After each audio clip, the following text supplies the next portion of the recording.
Hey guys, welcome back to the 30-hour review. Today, I'm going to be showing you how to convert your tefuawe pipeliner to fit the fibermetal headgear that we made in the previous video with the G-strap. Let's jump right into it. Hey guys, so this is everything you're going to need to convert your tefuawe pipeliner to fit the fibermetal headgear. So we're going to start to the left and work our way to the right. We have obviously our tefuawe pipeliner. We need the headgear. We're going to have to pull some sacrificial bits out of that. Optional, we have our 3 mirrors headgear fasteners. You're going to need a Sharpie, something to be able to mark with.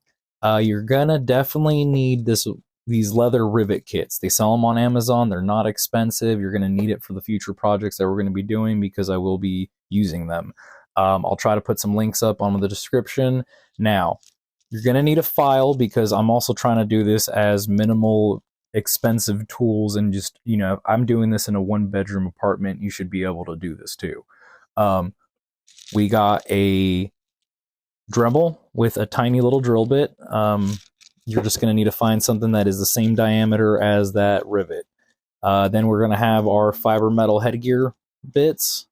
We're going to need some pieces out of that. And of course, we're going to need this guy. And of course, your fibermetal headgear. So step 1 is going to be very simple, and that is just a straight up disassembly. Go ahead, start pulling everything off you can. I'm going to pop this guy off the front. And bam. All right, there we go. Pull all that out. I'm just going to pop that cap back on.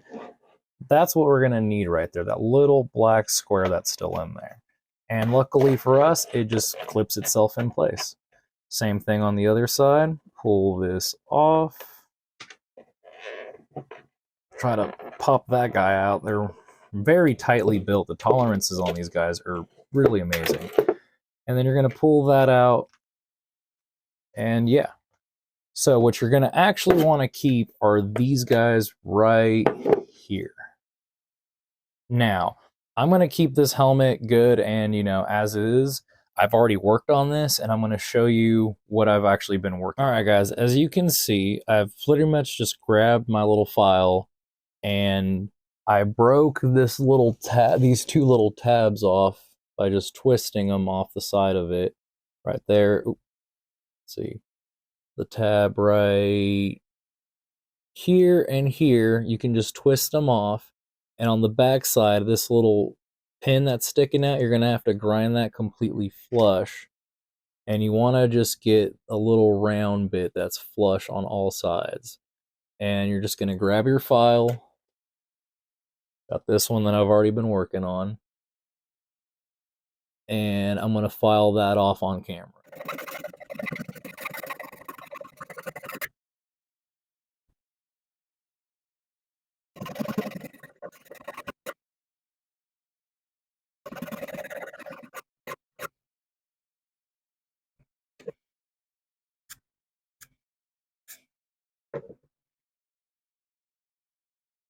And just like that, we have a perfectly round bit that we need.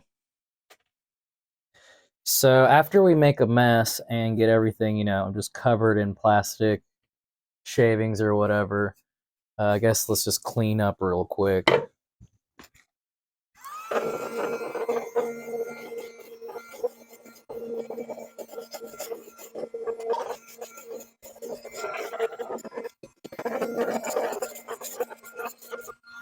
Depending on your choice of fastener, there's going to be certain bits that you're going to want to keep and choose from the original fibermetal stuff and, you know, what's available from what you got. So from this particular setup with the 3 mirrors, these guys, and from here, I'm going to be using these nylon ones.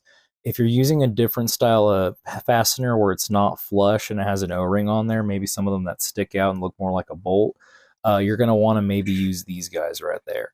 But I don't need those for this application.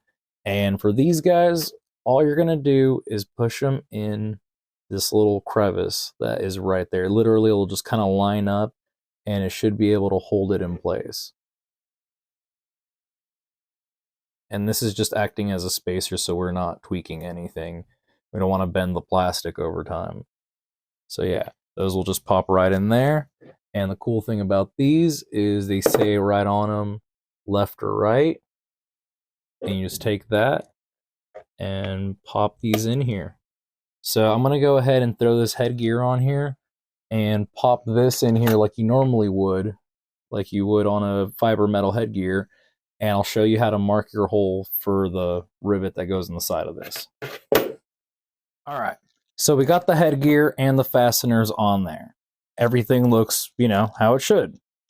Now, this little guy over here, it normally has a pin that goes in from this side in here to hold it where it needs it to go. So what you need to do, and I can't really do this on camera by myself right now, so you're gonna think about where you want this pin, push your thumb on there, and start putting on your headgear. Make sure this guy does not move while you're fitting it. And what you're trying to do is line, you know, this when it's completely flipped down to where your eyes are going to be perfectly going through there. After that, you're going to grab a Sharpie, and when you're happy with that pin location, you're going to mark your hole, or you're going to mark which one of these slots best worked for you. So what helps there is I actually, see if I can get the camera in there. All right, push that down. And then I just marked my hole right here. Now, I've already gone ahead, and the helmet I'm going to be putting this particular G-strap on is a flip. So I already went ahead and marked my hole and actually drilled it. Unfortunately, I did that all off camera. I want to do it before I want to make sure it worked before I filmed any of this. So yeah, we're going to jump to that right now. As long as you test fitted everything on your head, made sure that you were happy with the position of this guy right here, and you got your hole lined, you move this out of the way. You should see my Sharpie mark, and you drill that out. Over here, you can see right by the E of the tefuawe, that's where I drilled my hole. This is going to be the helmet that is going to be rocking the G-strap. On this helmet, we're going to be doing a chop top. We're going to do some vinyls, repaint this thing. It's going to be pretty sweet.